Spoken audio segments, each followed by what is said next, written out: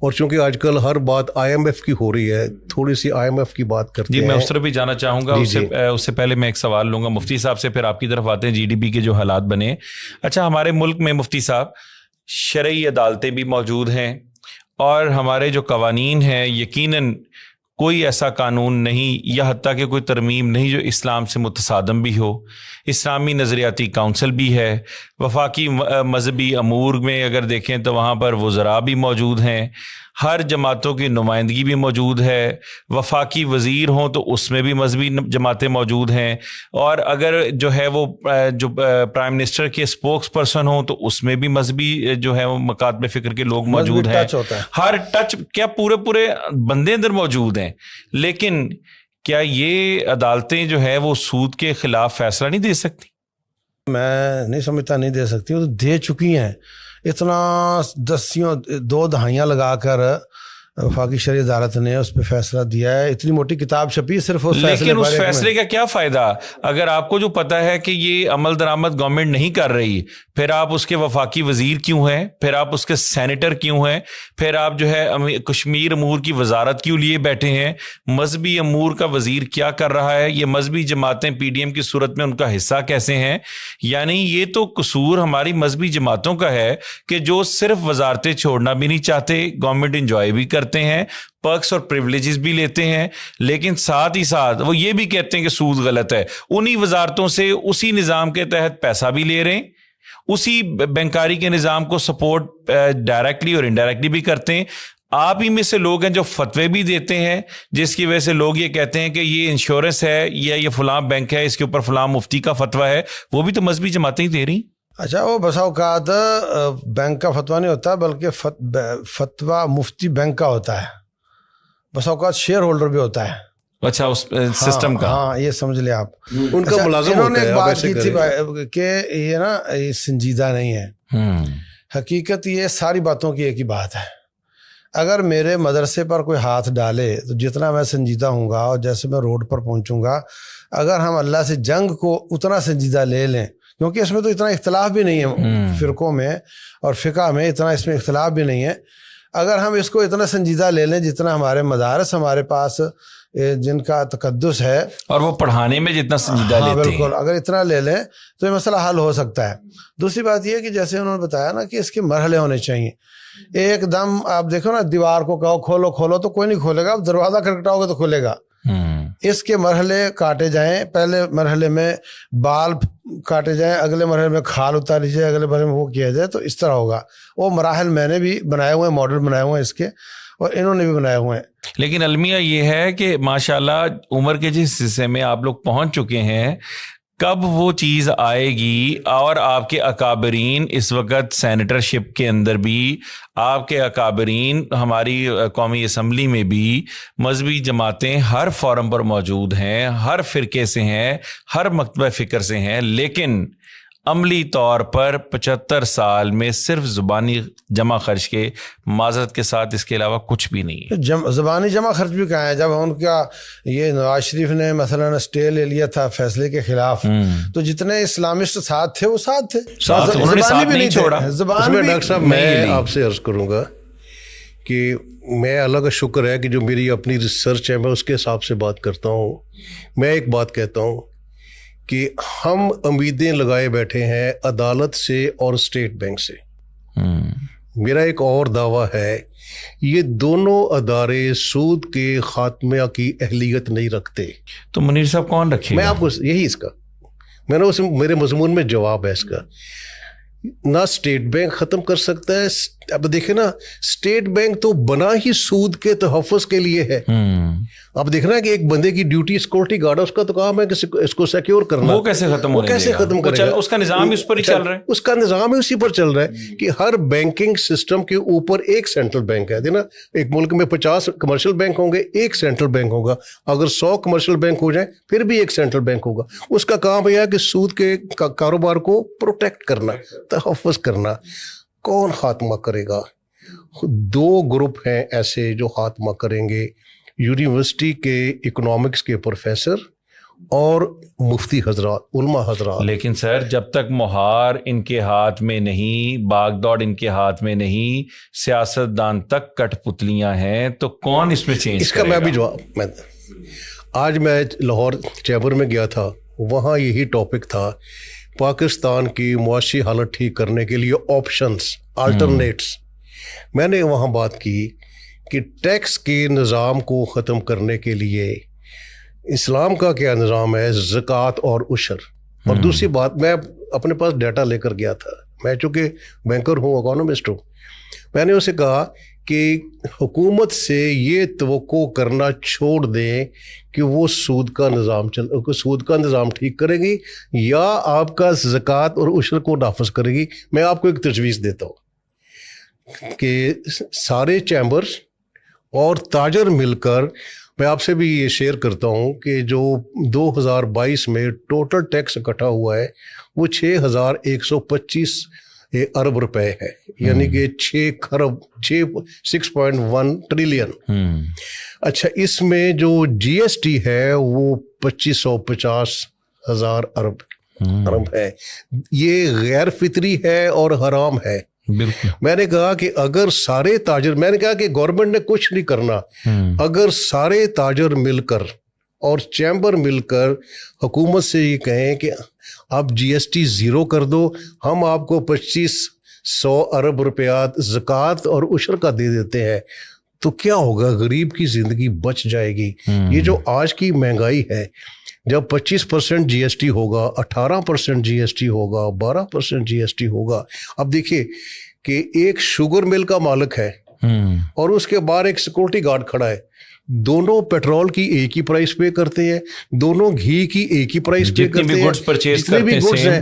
اس بیچارے غریب کا کیا قصور ہے کہ وہ بھی اتنے کی لے رہا ہے. دینا کہ پھر کیا ہے کہ جی یہ بے نظیر انکم سپورٹ ہے, یہ احساس پروگرام ہے, کو بنا دو, منگتے بنا دو انہیں. اور جو آپ کا سوال ہے بڑا بنیادی سوال ہے, حکومت نے نہیں کرنا, کبھی بھی نہیں کرنا. اور میں تو یہ بھی کہتا ہوں کہ آنے والی حکومتوں میں نے بھی نہیں کرنا. یہ علماء حضرات کی ذمہ داری ہے اور اکانومسٹ کی, ٹریڈر کی, کہ وہ اٹھیں, گورنمنٹ سے ڈائیلاگ دینا. آج کل کوئی ڈائیلاگ نہیں ہو رہا بھائی. 1 سال سے ملک ڈیفالٹ کر رہا ہے, پورے 1 سال سے یہ خبر آتی ہے, آج ڈیفالٹ کر گیا, کل ڈیفالٹ کر گیا, ملک نے ڈیفالٹ نہیں کیا. اچھا, اسی طرح میں بڑھوں گا آپ کی اسی بات کو آگے لے کے چلتے ہوئے. جی ڈی پی گروتھ جہاں پچھلی گورنمنٹ کلیم کرتی تھی کہ 6 ہے, اب یہ پوائنٹس میں چلی گئی, مائنس بھی گئی, اور پھر ہمیں آئی ایم ایف سے اگلی جو انسٹالمنٹ بھی نہیں مل سکی اور وہ میچور بھی نہیں ہوا. ان ساروں کا بنیادی طور پر قصوروار کون ہے اور وجوہات کیا ہیں؟ یہ آخری سوال ہے. یہ بڑا مشکل سوال ہے لیکن میں انشاءاللہ جواب دوں گا. میں نے اسی لیے آپ کو دریا کو کوزے میں سمیٹنے کے لیے زحمت دی کیونکہ ٹائم خاصا ہو چکا ہے. دیکھیے ڈاکٹر صاحب, 2 آپشن ہیں. کیا ہم آئی ایم ایف کے بغیر زندہ نہیں رہ سکتے؟ یہ تو خان صاحب بھی کہا کرتے تھے. رہ سکتے ہیں, لیکن اس کے لیے وہ کمیٹڈ لوگ چاہیے. اب صورتحال کیا ہے اس ملک کے, اچھا اگر ہم آئی ایم ایف کے بغیر رہیں گے تو 5 سال کے لیے قربانی دینی پڑے گی, بڑی مشکلات آئیں گی, لیکن آنے والا وقت بہت اچھا ہوگا. اب المیہ کیا ہے, ٹریٹری کیا ہے کہ جتنے بھی سینئر آفیسرز ہیں, جتنے بھی اکانومسٹ ہیں, وہ اس بات پر ان کا ایگریمنٹ ہے کہ آئی ایم ایف کے بغیر زندگی نہیں چل سکتی. اور یہ بہت بڑی غلط فہمی ہے, غلط فہمی نہیں, بہت بڑی غلط فہمی ہے. اور میں ایک چیز اور آپ سے عرض کروں کہ اکثر ہم سیاستدانوں کے پیچھے پڑتے ہیں جو ہمارے اکانومسٹ ہیں. مشرف کے پاس بیسٹ ٹیم تھی اکانومسٹ کی. اسٹیٹ بینک میں ڈاکٹر عشرت حسین, ہاں جی, سینٹر میں ڈاکٹر سلیمان شاہ, ڈاکٹر حفیظ شیخ, رزاق داؤد, اور یہ شوکت عزیز بھی بینکر تھا, اکانومسٹ تھا. انہوں نے یہ نہیں کہا مشرف کو کہ کالا باغ ڈیم بنا دو, کوئی اور ڈیم بنا دو. حالانکہ بہت پاورفل تھا, بہت پاورفل تھا, اس کے پاس کیپیسٹی تھی, اور یہ بہت بڑے بڑے نام ہیں اکانومسٹ کے. لیکن انہوں نے یہ کہنا پسند نہیں کیا, ٹریجڈی از دس, کہ یہ ایسی سرزمین ہے، اس پر جو بھی بندہ آتا ہے. شوکت عزیز جب سٹی بینک میں تھا he was declared the best banker in Asia, لیکن جب وہ پاکستان کا پرائم منسٹر بنا جو اس نے کیا وہ آپ کو پتہ ہے. تو وہ ول نہیں ہے، کیونکہ ایک خاص طبقہ ہے، ایلیٹ کلچر ہے جس نے کیپچر کیا ہوا، اور وہ نہیں، جیسے میں کہہ رہا ہوں کہ گورنمنٹ آج کی گورنمنٹ اور کل کی گورنمٹ وہ نہیں کرے گی. یہ ہمیں کرنا چاہیے عالم دین کو. عالم دین کے پاس ایک منٹ بات کرتا ہوں میں، علامہ اقبال کی ایک بات میں کرتا ہوں. علامہ صاحب نے بڑا سوچا تھا کہ مسلمانوں کے زوال کی وجہ کیا، انہوں نے 3 فیکٹر بتائے. ان کا فارسی کا مصرع ہے، اے کشتہ سلطانیوں ملائیوں و پیری. پاور کے 3 سینٹر ہیں، ایک تو اتھارٹی والے لوگ، یہ گورنمنٹ کی بیوروکریسی، دوسرے اس کے علاوہ ملا اور پیر. اس وقت تینوں ادارے نان پرفارمنگ ہیں. جب ان کو ٹھیک کر لیں گے، اگر ملا اور پیر کو ٹھیک کر لیں، میں ڈاکٹر صاحب یقین کریں اس کتاب کو ایسے لیے پھر رہا ہوں جیسے میں اپنا منجن بیچ رہا ہوں. یہ نبی پاک صلی اللہ علیہ وسلم کا نظام ہے، اس کو پڑھو، اس کو اپناؤ، اس پر کوشش کرو. کوئی نہیں کرتا، لیکن اللہ کا شکر ہے. علامہ اقبال نے کہا تھا اگر سے بت ہے جماعت کی آستینہ میں، مجھے حکم لا الہ الا اللہ. بہت خوب. اس میں پرائیویٹلی جو ہو سکتا ہے نا، اس کے میں نے 2 ماڈل بنائے ہوئے ہیں کہ ان قوانین کے ہوتے ہوئے اس وقت جو کچھ ہو سکتا ہے وہ اس کا وضاحت لمبی ہے. آپ اختصار کے ساتھ اس کو، آپ کے پاس چند سیکنڈز ہیں، آپ اس میں اختصار کے ساتھ اگر بیان کر دیں. آپ نا جو بھی کاروبار ہوتا ہے وہ 2 بنیادوں پر ہوتا ہے، ایک ہوتا ہے اعتماد اور ایک ہوتی ہے اسکل. انہی کی بات کو میں آگے بڑھاتا ہوں، اعتماد اور اسکل. آپ مجھے 10 لاکھ نہیں دو گے کاروبار کے لیے کہ یہ بیچارہ جانتا نہیں، اس کو اسکل نہیں ہے. اور کسی اکانومسٹ کو میں اس لیے نہیں دوں گا کہ وہ مجھے نہیں دے گا، خود کمائے گا، تو اعتماد نہیں ہے. تو اعتماد اور اسکل جب جمع ہو جاتے ہیں تو پھر کاروبار پنپتا ہے. اگر جتنے بھی، ایک امام مسجد کو لے لیں، ایک مدرسے والے کو لے لیں، ملا و پیر کی بات کر رہے تھے، وہ اس کے پاس لوگ آتے ہیں، جی بیوہ ہے جی 60 لاکھ ملا، اس کو کیا کرے، یہ سود پا نہ رکھے تو کیا کرے. 60 لاکھ والے آتے ہیں، اس کے پاس 10 تاجر ایسے ہیں جو بہت اچھے کاروبار چلا رہے ہیں. جلتی پہ لکڑی رکھنا آسان ہوتا ہے نئی جلانے سے. وہ کہہ رہے ہیں یار کاش میرے پاس اتنا پیسہ ہوتا تو میں اتنا خام مٹیریل لے لیتا تو مجھے اتنا فائدہ ہو جاتا، اور میں یہ کہہ لوں جو بینک سے جو لے رہا وہ. تو میں بطور ایک عالم دین یا مفتی یا پیر، میں یہ 60 ریٹائر لوگوں سے لے کر اس کو میں اکٹھا کر کے کہوں کہ میں ضامن ہوں، کرو کاروبار. اور اس کو مزید قانونی اس میں بھی لایا جا سکتا ہے تاکہ کوئی مسنگ نہ ہو ایسی. تو یہ مختصر بات ہے. مختصر بات میں یہ ہوتا ہے کہ بس اوقات بات نہیں سمجھ آتی، لیکن اس کا پورا ماڈل ہے. تو اس طریقے سے ہم جوڑے بناتے جائیں، چھوٹے چھوٹے یونٹ بناتے جائیں، تو یہ بہت اچھا کام چل سکتا ہے. یقیناً اس میں فرد واحد کو اگر یہ دیکھیں، پوری گفتگو کا نچوڑ یہ ہے کہ فرد واحد کو اپنا کردار ادا کرنا ہوگا، اور ہر فورم پہ جو بھی، چاہے آپ اکانومسٹ ہیں، چاہے آپ عالم دین ہیں، دونوں اسکول آف تھاٹ اگر اپنی اپنی جگہ پر اپنی اپنی ایکسپرٹیز کو لوگوں کو زیادہ سے زیادہ اویئرنیس دیں، اور ایوان میں بیٹھے لوگ امت کا سوچیں، انسانیت کا درد رکھیں، تو یقیناً یہ معاشرہ بھی پرامن معاشرہ، خوشحال معاشرہ تشکیل پا سکتا ہے. پاکستان میں وسائل کی کمی نہیں، لیکن ظلم یہ ہے کہ یہاں اخلاص کی کمی ہے، اور ہمیں ایسے لوگ یہاں پر ہمارے سروں پر مسلط ہیں جو شاید کیا یقیناً ہماری جو قسمت بدلنے کے لیے کردار ادا کرنا نہیں چاہتے. یہ کیپٹلسٹ کا جو نظام ہمارے پاکستان کے اوپر جو نافذ ہے وہ امیر سے امیر تر اور غریب سے غریب تر ہو رہا ہے. تو میں دونوں مہمان شخصیات کا بہت مشکور ہوں کہ جو دونوں شخصیات تشریف لائیں اور انہوں نے اپنا قیمتی وقت ہمیں دیا، اور یقیناً ہمارے ویورز نے بہت کچھ سنا اور سیکھنے کو بھی ملا ہوگا. تو پیغام حجت الوداع کی سیریز کا اگلا پروگرام انشاءاللہ اس کے ایک نئے موضوع کے ساتھ آپ کی خدمت میں حاضر ہوں گے. تب تک کے لیے اجازت. اللہ حافظ و ناصر. السلام علیکم.